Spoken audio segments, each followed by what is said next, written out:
తాకట్లో ఉన్న బంగారాన్ని విడిపించి ఆ రోజున మార్కెట్ ధర కట్టి మిగిలిన డబ్బును మీకు అందిస్తుంది కొమ్మూరి గోల్డ్. హలో ఎవ్రీవన్, మీరు చూస్తుంది ఐ డ్రీమ్. నేను మీ కీర్తి.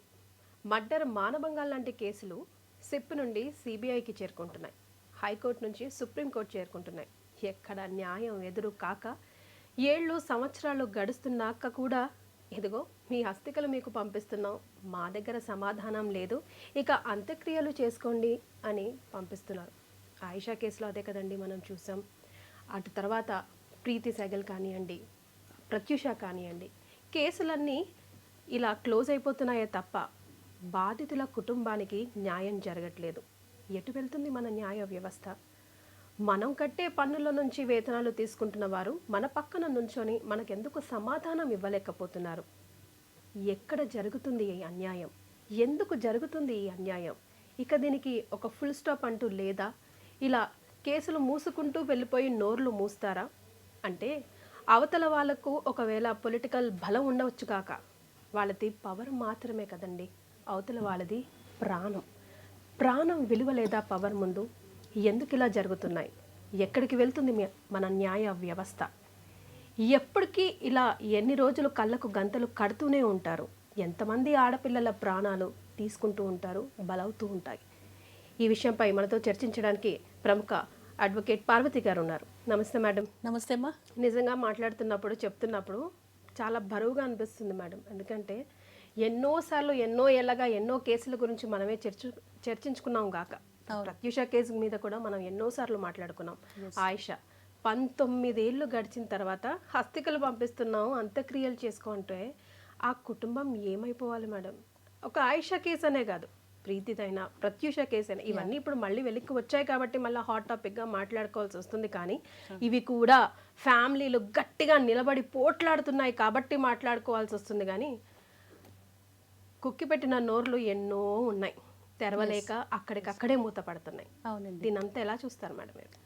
దీనంతా చూడాలి అంటే మన వ్యవస్థలో ఉండే లోపాల గురించే మనం మాట్లాడుకోవాలి కీర్తి గారు మొట్టమొదట.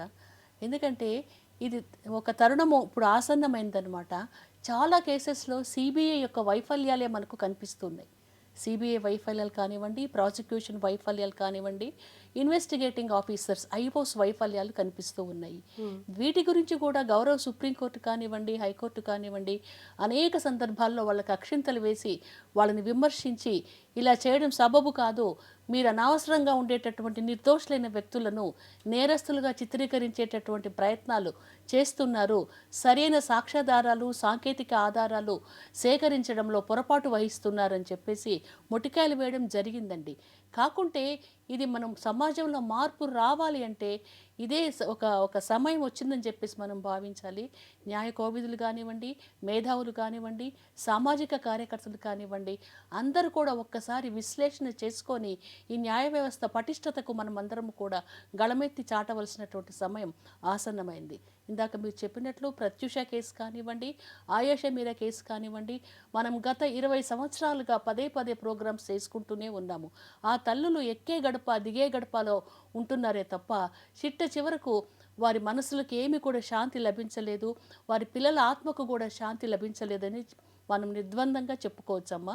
పాపం ఆయేషా మీరా కేసు మనం చూసుకుంటే 2007వ సంవత్సరంలో ఉమ్మడి ఆంధ్రప్రదేశ్ కృష్ణా జిల్లాలో ఉండేటటువంటి ఒక రెసిడెన్షియల్ హాస్టల్లో ఉండే అమ్మాయి బీ ఫార్మసీ చదువుకుంటుంది. డిసెంబర్ 27వ తారీఖు 2007వ సంవత్సరంలో ఆవిడ తెల్లారుజామున చూస్తే బాత్రూంలో నగ్నంగా హత్య గావించబడి రక్తపు మడుగులో కనుగొనడం జరిగిందనమాట. ఈ కేసులో వెంటనే అప్పుడు అందరూ కూడా స్పందించారు. విపరీతంగా మీడియా వాళ్ళు కానివ్వండి, ప్రింట్ మీడియా, ఎలక్ట్రానిక్ మీడియా, తర్వాత మహిళా కార్యకర్తలు, సామాజిక కార్యకర్తలు, మేధావులు అందరూ స్పందించారు, గొడవ చేశారు. తక్షణమే చర్య తీసుకోవాలని చెప్పేసి ఆ అమ్మాయి దారుణంగా మరి మానభంగానికి గురైందా, కేవలం హత్యకే గురైందా అన్న విషయం కూడా తేల్చాలని చెప్పేసి ఆలోచిస్తే అసలు ఆ హాస్టల్లోకి ఎవరి రాకపోకలు కూడా జెంట్స్ రాకపోకలు లేవు అని తేలింది. మరి పోలీసుల పైన విపరీతమైన ఒత్తిడి సమాజం నుండి ఎదురైంది, ఆఫీసర్స్ నుంచి ఒత్తిడి ఎదురైంది. తీరా చూస్తే ఫస్ట్ ఒక వంటవాణ్ణి పట్టుకున్నారు. ఆ కేసులో వంటవాణ్ణి పట్టుకొని వంట మనిషిని విచారించి అతనికి ఏమీ తెలియదని భావించి అతన్ని ఇంకా వదిలిపెట్టేశారు. విక్టిమ్ కాదు అని విక్టిమ్ కాదని చెప్పేసి నిర్ధారించుకున్నారు, ఏ సంబంధం లేదని. తర్వాత శివాంజనేయులు అనేటటువంటి ఒక వ్యక్తిని పట్టుకొని ఇతనికి సంబంధం ఉంది ఈ కేసులో అని చెప్పేసి 15 రోజులు తీవ్రంగా విచారించి చిత్రహింసలు పెట్టి చేస్తే వాళ్ళ పేరెంట్స్ ఇంకా గతి లేక హ్యూమన్ రైట్స్ కమిషన్ ఆశ్రయించారు. అప్పట్లో హ్యూమన్ రైట్స్ కమిషన్ ఆశ్రయిస్తే హ్యూమన్ రైట్స్ కమిషన్ వాళ్ళు కలగజేసుకున్న తర్వాత పోలీసులు ఈ అబ్బాయికి అందులో సంబంధం లేదు అని చెప్పేసి వదిలిపెట్టారు. అంటే ప్రతి ఒక్క అంశంలో కూడా చూస్తే అడుగడుగున ఎవరిపైన ఒకరిపైన నేరాన్ని ఆరోపించాలి, వాళ్ళను వాళ్ళపైన ఎఫ్ఐఆర్ చేయాలి, తప్పించాలి, ఎఫ్ఐఆర్ వాళ్ళపైనే చేయాలని ప్రయత్నించారు. సత్యబాబు బుక్ అయ్యాడు మేడం. ఎస్. దీని తర్వాత ఏం చేశారు, సాక్షాత్తు ఆయేష మీర మేనమామను వాళ్ళ కుటుంబ సభ్యులు కూడా విచారించారండి, వాళ్ళపైన కూడా అనుమానాలు పోయేలాగా. తర్వాత ఇంకొక వ్యక్తి ఉన్నారు, ఉపేందర్ సింగ్ అనేటటువంటి వ్యక్తి. అతనిపైన ఏదో చిన్న చితక కేసులు ఉన్నాయి, ఒక రేప్ కేసులో ముద్దాయిగా ఉన్నాడని చెప్పి భావించి అతనికి కూడా సంబంధం ఉందని చెప్పేసేసి అతన్ని కూడా రిమాండ్కి తరలించారు. మళ్ళీ హ్యూమన్ రైట్స్ కమిషన్ కలుగజేసుకొని అతనికి కూడా విడుదల చేసేలాగా సానుకూల పరిస్థితులు ఏర్పరిచింది. ఇతను పోగానే ఇంకొక లడ్డా అనేటటువంటి వ్యక్తిని పట్టుకున్నారు. అతని పాదముద్రలు ఈ చనిపోయిన ఆయేష మీద దేహం పక్కన ఉండేటటువంటి పాదముద్రలు ఒకే రకంగా ఉన్నాయని చెప్పేసి ఇంకా అబ్బాయి పైన కేసు కట్టేశారు. కేసు కట్టేసిన తర్వాత మళ్ళీ వాళ్ళు కూడా పాపము ఇంకా ఒకరి తర్వాత ఒకరు హ్యూమన్ రైట్స్ కమిషన్ ఆశ్రయించారు. అప్పట్లో హ్యూమన్ రైట్స్ కమిషన్ చాలా సత్వరము స్పందించేది, ఇప్పట్లాగా కొంచెం వ్యవస్థ జాగుగా ఉండేది కాదు. అప్పుడు ఆ అబ్బాయి కూడా విడుదలైపోయాడు అనమాట, ఇతనికి కూడా సంబంధం లేదు అని చెప్పేసి. ఇంకా బాగా పదే ఆలోచించి ఈ ఒత్తిడి భరించలేక, ప్రభుత్వం చేసేటటువంటి ఒత్తిడి భరించలేక దళితుడు అనేటువంటి పాపము పేద వర్గానికి చెందినటువంటి సత్యం బాబు ఆల్రెడీ అప్పటికే చిన్న చిన్న నేరాలు చేసి జైల్లో ఉన్నాడు.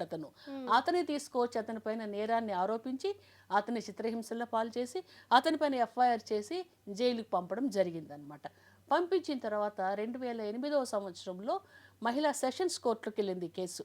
ఇతని పైన ఏం పెట్టారు, రేపు మర్డర్ కేసులు పెట్టారనమాట సత్యం బాబు పైన. పెట్టిన తర్వాత మహిళా సెషన్స్ కోర్టు వాళ్ళు ఏం చేశారంటే రేప్కు మర్డర్కు సంబంధించి యావజ్జీవ కారాగార శిక్ష విధించడం జరిగింది. అప్పట్లో యావజ్జీవం అంటే 14 సంవత్సరాలు ఉండేదన్నమాట. 14 సంవత్సరాల జైలు శిక్ష సత్యం బాబుకు విధించారు. జైలుకు సత్యం బాబు వెళ్ళాడనమాట. వెళ్ళిన తర్వాత తను వెంటనే హైకోర్టుకు అప్పీల్ చేసుకున్నాడు. ఇది 2010వ సంవత్సరంలో హైకోర్టుకు అప్పీల్ చేసుకున్నారు. హైకోర్టుకు అప్పీల్ చేసుకుంటే హైకోర్టు వాళ్ళు ఏం చేశారు, 2017 సంవత్సరం దాకా విచారించి అప్పుడు సత్యంబాబు నిర్దోషి అని చెప్పేసేసి హైకోర్టు సాక్షాత్తు గౌరవ హైకోర్టు వాళ్ళే నిర్ధారించి అప్పుడు ఈ డిపార్ట్మెంట్ వాళ్ళను తీవ్రంగా క్వశ్చన్ చేయడం జరిగింది. మీరెవరో ఒకరిపైన నేరాన్ని ఆపాదించాలి, ఎవరినో ఒకరిని విక్టిమైజ్ చేయాలి, ఇంతటితో కేసు మూసేసేయాలని చెప్పేసి అనుకుంటున్నారు తప్ప ప్రాపర్ సాక్ష్యాధారాలు ప్రవేశపెట్టడం లేదు. దీంట్లో సాంకేతిక ఎవిడెన్స్లు కూడా కొన్ని ఉంటాయి మనకు, ఇవి కూడా ప్రవేశపెట్టలేదు దొరకలేదంటారా మేడం 19 సుదీర్ఘ సమయంలో అని ప్రాసిక్యూషన్ వాళ్ళను ప్రశ్నించారు హైకోర్టు వాళ్ళు. ప్రాసిక్యూషన్ వాళ్ళు ఏం చెప్పారు, ఈ కేసులో మేము సేకరించిన ఆధారాలన్నీ కూడా సత్యం బాబునే దోషిగా తేలుస్తున్నాయని చెప్పేసి కొన్ని చూపించారు. వాటిని హైకోర్టు వాళ్ళు నమ్మలేదన్నమాట. అతను ఆల్రెడీ అతని పైన ఉండేటటువంటి కేసెస్లోంచి క్లీన్ చిట్తో బయటకు వచ్చాడు. అతనికి ఏం నేర చరిత్ర అలాంటప్పుడు లేనట్లు అనమాట. మరి ఇతన్ని ఎందుకు మీరు విక్టిమైజ్ చేశారని చెప్పేసి లింక్ లేనే లేదు, అతనికి సంబంధం లేదు. మధ్యలో ఇంకొక విషయం చేశారు, ఎక్కడో సూర్యాపేట దగ్గర అతను వెహికల్ దిగి పారిపోయాడని చెప్పేసి స్పీడ్గా నడుచుకుంటూ పరిగెత్తిపోయాడని చెప్పేసి మళ్ళీ ఇంకొక కేసు పెట్టారు. అప్పుడు దాని ప్రాపర్ డాక్టర్స్ చెకప్ పంపిస్తే నిజంగా అతనికి కాళ్ళలో సత్తువ లేదు, నరాలకు సంబంధించిన జబ్బులు ఉన్నాయి, పరిగెత్తి ఓపిక లేని వ్యక్తిని అతన్ని విక్టిమైజ్ చేశారని చెప్పేసి తేల్చడం జరిగింది. అప్పుడు హైకోర్టు వాళ్ళు ఇన్ని సంవత్సరాలు అనవసరంగా జైల్లో ఉన్నాడు అతను, 2010 నుంచి 2017 దాకా జైల్లో ఉన్నాడని చెప్పేసి విడుదల చేస్తూ అతనికి నష్టపరిహారంగా కేవలం 1 లక్ష రూపాయలు ఇవ్వండి అని చెప్పేసి ఉదారంగా ఆర్డర్ గ్రాంట్ చేయడం జరిగిందనమాట. దాంతోపాటు ఏమన్నారు, అసలు ఈ కేసులో సాక్ష్యాధారాలు మీరు సరిగ్గా లేవు, మేము నమ్మం కాబట్టి దీన్ని మీరు పునర్విచారణ చేయండి అని చెప్పి ఆదేశాలు జారీ చేస్తూ సిట్ సంస్థకి ఈ కేసును పంపడం జరిగింది. స్పెషల్ ఇన్వెస్టిగేషన్ టీంకు ఆయేష మీరా కేసును పంపడం జరిగింది హైకోర్టు వాళ్ళు. వాళ్ళు 11 నెలలు విచారించారు. సాక్ష్యాధారాలు సేకరిద్దామని చూస్తే అన్ని సాక్ష్యాధారాలు లేకుండా ధ్వంసమైపోయినాయి.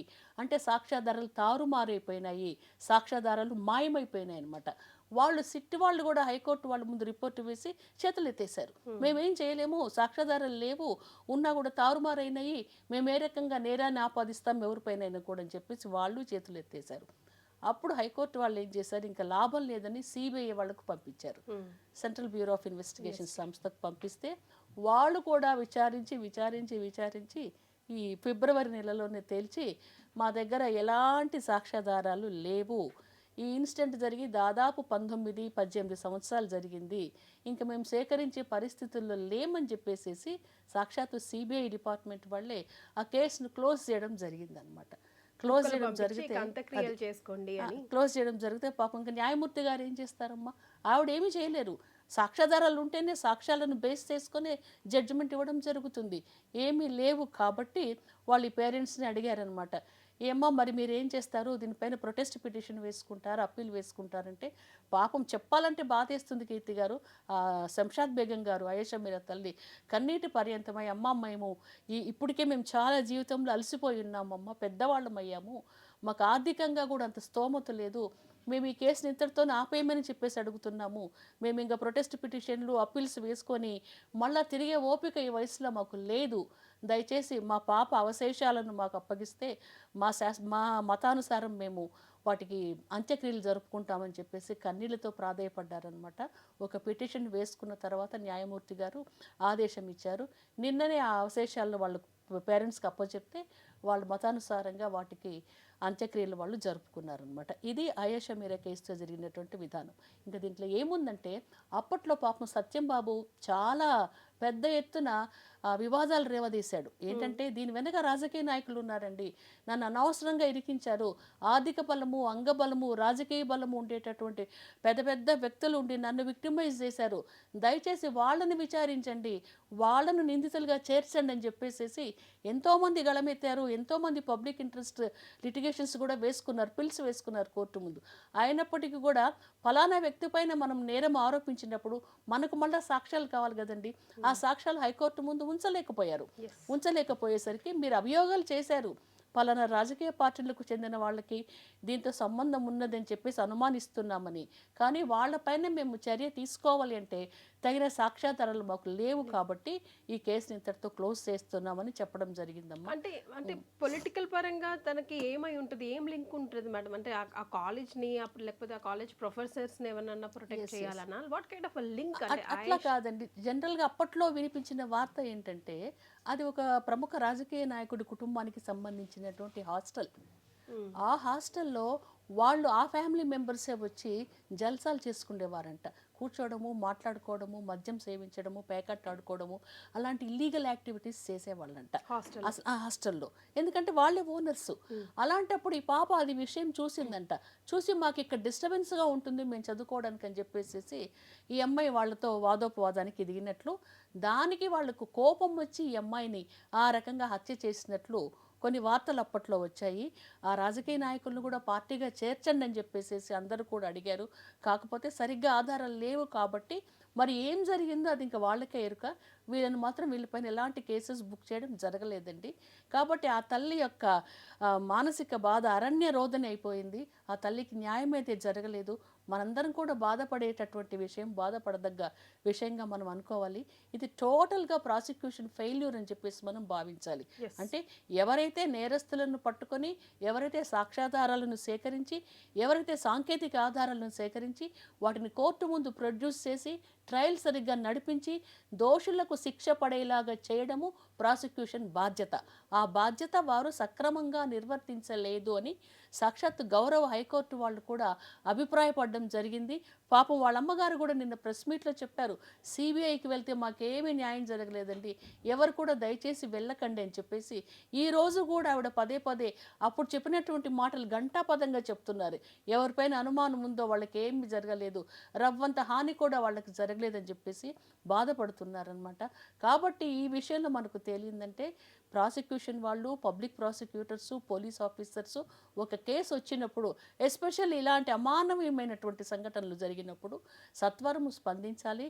ఎంతటి వారైనా, ఎంత డబ్బున్న వారైనా, ఎంత రాజకీయ పలుకుబడి ఉన్న వారైనా, ఇంకా ఇతర ఎంత బలవంతులైనా కూడా వాళ్ళపైన కూడా కేసెస్ ధైర్యంగా పెట్టాలి, సాక్ష్యాధారాలు సేకరించాలి. ఇలాంటి ప్రలోభాలకు కూడా లొంగకుండా బాధితులకు న్యాయం జరిగేలాగా చేస్తే బాగుంటుంది కీర్తి గారు. మేడం, చట్టాన్ని మన చేతుల్లోకి తీసుకోకూడదు, కానీ చట్టం న్యాయమే కోరుతుంది. చట్టానికి డెఫినెట్గా ప్రూఫ్స్ కావాలి. ప్రూఫ్స్ లేకుండా ఏమీ చేయలేదు అని పదే పదే నిర్ధారణ అవుతూనే ఉంది కదా. ఈ AI ప్రపంచంలోకి మనం అడిగిడిన తర్వాత కూడా ఇంకెవ్వరి మీద డిపెండ్ అవ్వక్కర్లేదు. ఎవడో ఏ రాజు వచ్చి ఏదో ఏలుతాడు, ఏదో ఉద్ధరిస్తాడు అనుకోకుండా మనం సెల్ఫ్ డిటర్మిన్డ్గా ఉండాలి, సెల్ఫ్ ప్లాన్డ్గా ఉండాలి అని అనుకున్నా, మనం పదే పదే చెప్తున్నా కూడా మనకి సపోర్ట్ సిస్టమ్ అట్లా లేదు కదా మేడం. లేదండి, సపోర్ట్ సిస్టమ్ మనకు అట్లా లేదు. ఈ పదే పదే పబ్లిక్ ప్రాసిక్యూటర్స్ కంటే వాళ్ళకి నెలకు ఒకసారి మీటింగ్స్ పెడుతూ ఉంటారనమాట. మీరు ఏ కేసుల్లో పబ్లిక్ ప్రాసిక్యూటర్స్ ఏ కేసులో మీరు ప్రాసిక్యూషన్ నిర్వహిస్తున్నారు, ఏ కేసులో ఎంతవరకు శిక్షలు పడేలాగా మీరు ప్రవర్తిస్తున్నారు, ఏ కేసులో ఎలాంటి సాక్ష్యాలు మీరు సేకరించారని చెప్పేసి వాళ్ళకు మీటింగ్స్ ఉంటాయి, రివ్యూస్ ఉంటాయి, మార్క్స్ కూడా ఉంటాయి ఎక్కువ కేసెస్లో వాళ్ళు శిక్ష పడేలాగా చేసినప్పుడు. కాకుంటే మన వ్యవస్థలో ఒకటి ఉన్నదండి, మన న్యాయ వ్యవస్థే ఒక సూత్రం పైన ఆధారపడి పనిచేస్తుంది. 100 మంది దోషులైన శిక్ష నుంచి తప్పించుకోవచ్చు, కానీ ఒక్క నిర్దోషికి కూడా శిక్ష పడడానికి వీలు లేదు అని ఈ సూత్రాన్ని బేస్ చేసుకొని వీళ్ళు తరచి ఆలోచించి కేసెస్ ఫైల్ చేస్తున్నారు. కాకుంటే ఎప్పటికైనా కూడా సప్రెస్డ్ వర్గాల వారికి ఈ న్యాయం అన్నది అందని ద్రాక్ష పండుగనే మిగిలిందని చెప్పేసి మనం కూడా నిర్భయంగా చెప్పుకోవచ్చు ఈరోజు. ఎస్, చాలా సార్లు బ్యాక్ టు బ్యాక్ ప్రూవ్ అవుతుంది కూడా. ఆయేషా కేసు అనే కాదు మేడం, ఇప్పుడు మనం తీసుకున్న 2-3 కేసులు కూడా, ప్రత్యూష కేసు, ప్రీతి కేసు కూడా సేమ్ స్టోరీయే కదా. అవునండి, ప్రత్యూష కేసులో అయితే ఇంకా ఆవిడైతే ఆ కేసులో మేము కూడా హైకోర్టుకి అటెండ్ అయ్యేవాళ్ళం ఆ రోజుల్లో అనమాట. పబ్లిక్ ఇంట్రెస్ట్ లిటిగేషన్స్ వేయడం వాటిల్లో మేము కూడా పార్టిసిపేట్ చేసాం. ప్రత్యూష వాళ్ళ అమ్మగారు ఆవిడ కూడా చాలా మౌన పోరాటం చేశారండి. ఎన్నోసార్లు ఎంతోమందిని సంప్రదించి, ఎన్నో సంస్థలను ఆశ్రయించి, కోర్టులను పదే పదే కోర్టుల చుట్టూ తిరుగుతూ, అందరినీ బ్రతిమలాడుకుంటూ, అందరి దగ్గర న్యాయం కోసమే అడుక్కుంటూ, గవర్నమెంట్ దగ్గరికి వెళ్ళి అడుగుతూ ఎన్నో ప్రయత్నాలు చేశారు. కాకుంటే దారుణమైనటువంటి విషయం అది కూడా జస్ట్ మన ఆయేషా మీరా లాగానే ఇది కూడా 2002వ సంవత్సరంలో జరిగింది. ఆయేషా మీరా వాళ్ళ అమ్మ ఏమో దాదాపు 18 సంవత్సరాలు ఫైట్ చేస్తే, ప్రత్యూష వాళ్ళ అమ్మ సరోజిని గారైతే 24 ఏళ్ల పోరాటము, సుప్రీంకోర్టులోనే 11 సంవత్సరాల న్యాయ పోరాటం జరిగిందంటే మన న్యాయ వ్యవస్థ ఎంత నిదానంగా జరుగుతుందో మనం చూసుకోవాలి. ప్రాపర్ కోర్ట్స్ లేవు, ఒకవేళ కోర్ట్స్ ఉన్న జడ్జెస్ సంఖ్య చాలా తక్కువ ఉన్నది, పెండెన్సీ కేసులు ఎక్కువైపోయినాయి. ఈ రోజు వరకు కూడా మన దేశంలో కోర్టుల్లో 3 కోట్ల కేసెస్ పెండింగ్లో ఉన్నాయంట. సత్వర న్యాయం అన్నది మనకు ఎప్పుడు జరుగుతుంది, దోషులకు ఎప్పుడు శిక్ష పడుతుంది, ఈ లోపల బాధితులు ఉంటున్నారా, బాధిత కుటుంబ సభ్యులు ఉంటున్నారా, పైకి వెళ్ళిపోతున్నారా, మనం చెప్పలేని పరిస్థితుల్లో ఉన్నాము. ఆవిడ కూడా చాలా పోరాడారు. కాకుంటే ఇద్దరు కలిసి విషయం తీసుకున్నారు, అబెట్మెంట్ టు కమిట్ సూసైడ్. ఆ అమ్మాయి ఆత్మహత్య చేసుకునేలాగా సిద్ధార్థ్ రెడ్డి ప్రోత్సహించాడు అనేటటువంటి ఒక్క సెక్షన్, ఐపీసీ సెక్షన్ అనుసరించే శిక్ష పడింది తప్ప రేప్ చేయబడింది, హత్య చేయబడింది అనేటటువంటి కేసెస్ ఆ అబ్బాయి పైన పెట్టలేదండి. ఆ అబ్బాయి అయితే బతికాడు, అమ్మాయి అయితే చనిపోయింది. ఆ తల్లి గారు చాలా క్వశ్చన్స్ రైజ్ చేశారు అమ్మాయి కేసులో. అమ్మాయి ఒంటి మీద గాయాలు ఉన్నాయి, ఆఖరిసారి ధరించినటువంటి డ్రెస్ను నాకు వాళ్ళు ఇవ్వలేదు, ఆ డ్రెస్ను కాల్చివేశామని చెప్పారు అని కూడా ఆవిడ చాలా చాలా గొడవ పెట్టుకున్నారు. కాకుంటే ఏదైనా సరే రేప్ కేసెస్లో మనకు కావాల్సింది ఏంటంటే అమ్మాయి ధరించినటువంటి ఆ సంఘటన జరిగినప్పుడు అమ్మాయి ధరించినటువంటి దుస్తులపైనే ఎక్కువ సాక్ష్యాధారాలు ఆధారపడి ఉంటాయి. ఆ కేసులో ఇంకొక విషయం ఏం పాయింట్అవుట్ చేశారంటే వాళ్ళ అమ్మగారు ఒక రిపోర్ట్ వచ్చింది వాళ్ళకి, పోస్ట్ మార్టం రిపోర్ట్. ఆ పోస్ట్ మార్టం రిపోర్ట్లోనేమో అమ్మాయి ఒంటి మీద గాయాలు ఉన్నాయి, రేపు జరిగిందని నిర్ధారించబడింది. ఆ పాయింట్ను కోర్టు వాళ్ళు కన్సిడర్ చేయలేదు. ఎందుకు కన్సిడర్ చేయలేదని దానికి ఏమని చెప్పారంటే, మేము ఒక వైద్యులతో ఒక కమిటీ ఏర్పాటు చేశాము, 3 వైద్యులతో. ఆ వైద్యుల కమిటీ ఆ అమ్మాయి పైన అత్యాచారం జరపబడలేదు అని తీర్మానించారు. ఆ శరీరం పైన ఉండేటటువంటి గాయాలు, ఆ చికిత్స సమయంలో చేసినటువంటి ఆ ఇంజెక్షన్స్ కానివ్వండి, ఇంకా ఏదైనా చేసినటువంటి సమయంలో కానివ్వండి జరిగినటువంటి చిన్న చిన్న ఘాట్లు అని చెప్పడం జరిగిందనమాట. కాబట్టి ఇట్లా అయిపోయింది. funny కదా తర్వాత ఫారెన్సిక్ రిపోర్ట్కి పంపించారండి. ఫారెన్సిక్ రిపోర్ట్ వాళ్ళు కూడా తేల్చారు అత్యాచారం జరగలేదని. ఆ తల్లి అత్యాచారం జరిగిందో అని చెప్పేసి గగ్గోలు పెడుతున్నారు. వీళ్ళేమో అత్యాచారం ఏమీ లేదు, ఆత్మహత్య చేసుకున్నారు, ఆ అబ్బాయి ప్రేరేపణ వల్ల చేసుకుందని చెప్పేసి కేసు పెట్టడం జరిగింది. దీంట్లో కూడా మన సెషన్స్ కోర్టు వాళ్ళేమో 5 సంవత్సరాల శిక్ష విధించడం జరిగింది. 5 సంవత్సరాల శిక్ష సరిపోదు అని ప్రత్యూష తల్లి గారు హైకోర్టును ఆశ్రయించారు. ఆ అబ్బాయి 5 సంవత్సరాల శిక్ష ఎక్కువైంది అని చెప్పేసి ఆ అబ్బాయి కూడా అప్పీల్ వేసుకున్నారు. హైకోర్టు వాళ్ళు తీవ్రంగా విచారించి దీంట్లో ఆ అమ్మాయి రేప్ అయినట్లు మాకు సాక్ష్యాధారాలు ఏమీ కూడా లభించలేదు, ఆ అమ్మాయి పైన గాయాలు ఉన్నట్లు, ఈ అబ్బాయి ఏదైనా మ్యాన్ హ్యాండిల్ చేసిన గాయాలు ఉన్నట్లు కూడా మాకు ఇది లేదు, కేవలం ఆత్మహత్యగా తెలిసింది కాబట్టి 5 ఏళ్ళు కాదు 2.5 ఏళ్ళే శిక్ష విధిస్తున్నామని హైకోర్టు వాళ్ళు 50% శిక్ష తగ్గించారు. ఇంకా అప్పటికీ పాపం మా తల్లి ఆ కడుపు మంట చల్లారక, ఆ బాధ చల్లారక, ఆవేదన చల్లారక సుప్రీంకోర్టును ఆశ్రయించాడు. ఆ అబ్బాయి కూడా ఈ 2.5 సంవత్సరాలు కూడా అక్కర్లేదని ఆ అబ్బాయి కూడా సుప్రీంకోర్టును స్పెషల్ డ్యూ పిటిషన్ ద్వారా వెళ్ళారు. అప్పుడు సుప్రీంకోర్టు విచారించి సుప్రీంకోర్టు వాళ్ళు కూడా హైకోర్టు వారి అభిప్రాయంతో ఏకీభవించి 2 సంవత్సరాల శిక్ష కన్ఫర్మ్ చేస్తూ 4 వారాల్లోగా కోర్టు ముందు లొంగిపోవాలి, జైలుకు వెళ్ళాలని ఆదేశించడం జరిగింది. దానిపైన కూడా అబ్బాయి మళ్ళీ అప్పీల్ వేసేటటువంటి అవకాశం ఉంది. మరి అప్పీల్ వేసిన తర్వాత ఏమవుతుందో మనం చెప్పలేమండి. ఈ సాక్ష్యాలన్నీ కూడా తారుమారయ్యాయి అని చెప్పేసి అందరూ అనుమానిస్తున్నారు. తర్వాత పోస్ట్ మార్టం రిపోర్టుకు ఫారెన్సిక్ ల్యాబ్ రిపోర్టుకు చాలా తేడాలు ఉన్నాయని చెప్పేసి అంటున్నారు. కాకుంటే పోస్ట్ మార్టం రిపోర్ట్ అన్నది ఏం చేస్తుందంటే ఆ వ్యక్తి శరీరాన్ని క్షుణ్ణంగా పరిశీలించి ఏ కారణం వల్ల చనిపోయారు, ఎక్కడ ఏ గాయాలు ఉన్నాయి, ఆహార పదార్థాలు ఏమేమి ఉన్నాయి వాళ్ళు చనిపోయినప్పుడు అని చెప్పేసి ఇది చేస్తారు. కాకుంటే మరి ఫారెన్సిక్ ల్యాబ్ రిపోర్ట్స్ ఎట్లా ఉంటాయంటే ఆ కారణాలకు సాంకేతిక కారణాలు ఏమున్నాయి, డ్రగ్స్ ఎంత మొత్తం డ్రగ్స్ తీసుకున్నారు, ఎంత మొత్తం కలుషితమైంది, ఎలాంటి విషయాన్ని వీళ్ళు తీసుకున్నారని చెప్పేసి సాంకేతిక పరంగా శాస్త్రీయ పరంగా వాళ్ళు విశ్లేషిస్తారనమాట. కాబట్టి పోస్ట్ మార్టం రిపోర్ట్ కన్నా ఫారెన్సిక్ ల్యాబ్ రిపోర్ట్కే ఎక్కువ ప్రాముఖ్యత ఇచ్చి దాన్ని బేస్ చేసుకొని ఈ కేసెస్ అన్ని కూడా తీర్మానించడం జరిగింది ఈ కేసులో. కాబట్టి ప్రత్యూష తల్లికి న్యాయం జరగలేదు, ఆయేషా మీరా తల్లికి న్యాయం జరగలేదు. ఇంకొక కేసు ఉన్నది ఈ మధ్య 2017వ సంవత్సరంలో జరిగినటువంటి కేసు. సుగాలి ప్రీతి అనేటటువంటి దళిత వర్గానికి చెందినటువంటి 14 సంవత్సరాల బాలిక. ఆ అమ్మాయి హై స్కూల్ హాస్టల్లో, రెసిడెన్షియల్ హాస్టల్లో 10th క్లాస్ చదువుకుంటూ ఉన్నది కర్నూలు జిల్లాలో. చదువుకుంటూ ఉంటే ఆ చదువుకున్న క్రమంలో ఒకరోజు ఆమె రూమ్లోనే ఆత్మహత్య చేసుకొని కనిపించింది. అంటే ఫ్యాన్కు ఊరేసుకొని చనిపోయి కనిపించింది. ఈ అమ్మాయికి ఉరి వేసుకుంటే అవసరమే లేదు, బ్రైట్ స్టూడెంట్, బాగా చదువుకుంటుంది, ఎలాంటి ప్రెషర్స్ కూడా లేవు, ఇది ఏదో జరిగింది, ఆ స్కూల్ యాజమాన్యం వారు ఏదో చేశారని చెప్పేసి సుగాలి ప్రీతి తల్లి తండ్రి అందరూ కూడా న్యాయస్థానాలను, సామాజిక కార్యకర్తలను, మేధావులను ఆశ్రయించడం జరిగింది. దాంట్లో కూడా చివరికి ఏమైందంటే ఆ కళాశాల యాజమాన్యానికి చెందినటువంటి 3 వ్యక్తుల్ని వాళ్ళపైన రేప్ కేసు, పాక్సో కేసు ఇవన్నీ కూడా పెట్టి రిమాండ్కి పంపడం జరిగింది. రిమాండ్ వరకైతే పంపించారు, కానీ 23 రోజుల తర్వాత వాళ్ళు బయటకు వచ్చేసారనమాట. ఎందుకంటే వాళ్ళు కూడా సమాజంలో మంచి రాజకీయ వర్గాలకు చెందినటువంటి వాళ్ళు, మంచి ఆర్థికంగా బాగా బలమైనటువంటి వర్గానికి చెందినటువంటి వ్యక్తులు. ఈ అమ్మాయి ఈ తల్లి బాధ అరణ్య రోదన అయిపోయింది ఈ కేసులో కూడా. దీంట్లో కూడా ఇందాక మనం చెప్పుకున్నాము పోస్ట్ మార్టం రిపోర్టుకు ఫారెన్సిక్ ల్యాబ్ రిపోర్టుకు తేడా చాలా ఉంటుందని. ఈ అమ్మాయి కేసులో కూడా పోస్ట్ మార్టం చేయగానే అంటే బాడీని అప్పుడే ఓపెన్ చేసి చూడంగానే ఆ గర్భాశయం నిండుగా కూడా జెల్లీ లాంటి పదార్థం కనిపించింది. వాటిని టెస్ట్ చేస్తే అవన్నీ కూడా సిమ్మన్కు సంబంధించిన విషయాలు. స్పర్మ్ ఉన్నది, ఆ స్పర్మ్లో స్పర్మటోజోవా కూడా తిరుగుతూ ఉన్నది, అంటే పురుష కణాలు తిరుగుతూ ఉన్నాయని చెప్పడం జరిగింది. కానీ అది తిరిగి మళ్ళీ ఫారెన్సిక్ ల్యాబ్ రిపోర్ట్స్కి వెళ్తే అలాంటిది ఏమీ లేదు, ఆ అమ్మాయి రేపుకేం గురి కాలేదు, ఆ అమ్మాయి ఆత్మహత్య చేసుకుంది అని చెప్పేసి నిర్ధారించడం జరిగింది. మరి కోర్టు వారి ముందు వచ్చేది కేవలం సాక్ష్యాలు తప్ప కోర్టు వాళ్ళు వచ్చి మన సీన్లోకి వచ్చి విచారించరు కదండి. ఎవరే సాక్ష్యం పెట్టారు, ఎవరే శాస్త్రీయపరమైన ఆధారాలు పెట్టారు, ఎవరి తరఫున ఎవరు సాక్షులు ఉన్నారని సాక్షులను విచారించి డాక్యుమెంటరీ ఎవిడెన్స్ను చూసిన తర్వాత మాత్రమే కోర్టు వాళ్ళు శిక్షలను ఖరారు చేసే అవకాశం ఉంటుంది. దీంట్లో కూడా కేసు వీగిపోయిందనమాట. కాబట్టి ఇది ఆత్మహత్య అన్నారు. ఈ కేసులో కూడా హైకోర్టు వాళ్ళు ఏం చేశారంటే సిబిఐకి కోర్టును అప్పచెప్పారు. సిబిఐ వాళ్ళు సత్వరం స్పందించలేదు, మళ్ళా వాళ్ళు కోర్టును ఆశ్రయించారు.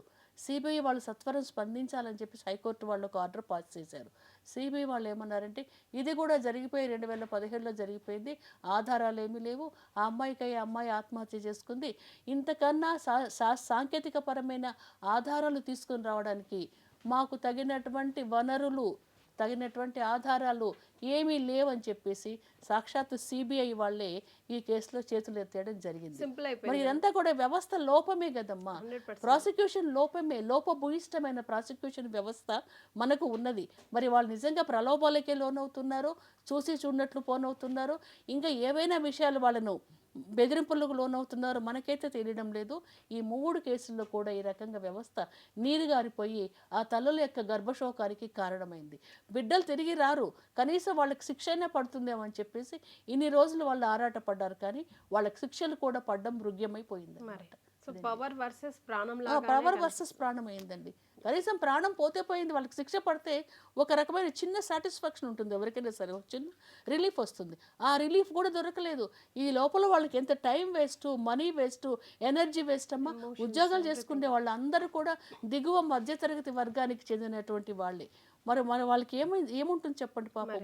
జీవనోపాధి కోల్పోతారు, సంపాదన కోల్పోతారు, ఆరోగ్యం కోల్పోతారు, అనారోగ్యం బారిన పడతారు, సమాజంలో వెక్కిరింతలు, హేళనలు, ఇవన్నీ మన సమాజంలో ఇవన్నీ ఎక్కువైపోతాయి. ఎవరో రేప్ చేశారంటే ఎందుకు రేప్ చేస్తారు, ఆడపిల్లలు ఎంత మట్టసంగా ఉండాలని చెప్పేసి అనుకుంటూ ఉంటారు కదమ్మా. ఈ బాధలన్నీ పడినా కూడా వాళ్లకు ఏ రకమైన రిలీఫ్ మాత్రం రాలేదని మనం చెప్పుకోవచ్చు కీర్తి గారు. ఎస్. సో మనలో చాలా మంది తిన్నామా, తెల్లారిందా, పడుకున్నామా, మళ్ళీ లేచానా, మళ్ళీ రొటీన్ వర్క్కి వెళ్ళిపోయామా అన్నట్టు ఉంటాం. కానీ మనకి తెలియనివి ప్రపంచంలో ఎన్నో జరుగుతున్నాయి. బిడ్డలందరం, మనమందరం ఆడకూతురులాగా ప్రతి ఒక్కరం కూడా ఎవ్రీ సెకండ్ అలర్ట్గా ఉండాల్సిన అవసరం ఎంతగానో ఉంది. ఎందుకంటే ఎవరైతే మనకి అంబ్రెల్లా సపోర్ట్ ఇస్తారు అని మనం అనుకుంటూ పెంచి పోషిస్తున్నామో వాళ్ళు ఏనాటికి ఇవ్వరు. విన్నారు కదా మేడం నోట్లో 3 డిఫరెంట్ కేసెస్ ఈరోజు డిస్కస్ చేసాం. అంటే పవర్ వర్సెస్ ప్రాణం ఈక్వల్ టు పవరే. భారతదేశంలో పవర్కే power is the ultimate thing అయిపోయింది. చెప్పుకోవడానికి అసలు మీడియాలో ఉంటూ అసలు ఇలాంటి మాటలు ఆడకూడదు, కానీ ఇదే నిజం. మనం తెలుసుకోవాలి. ఎవ్రీ సెకండ్ మనం అంతా కూడా అలర్ట్గా ఉండాల్సిన అవసరం ఎంతగానో ఉంది. Thank you so much for joining us today ma'am. Welcome.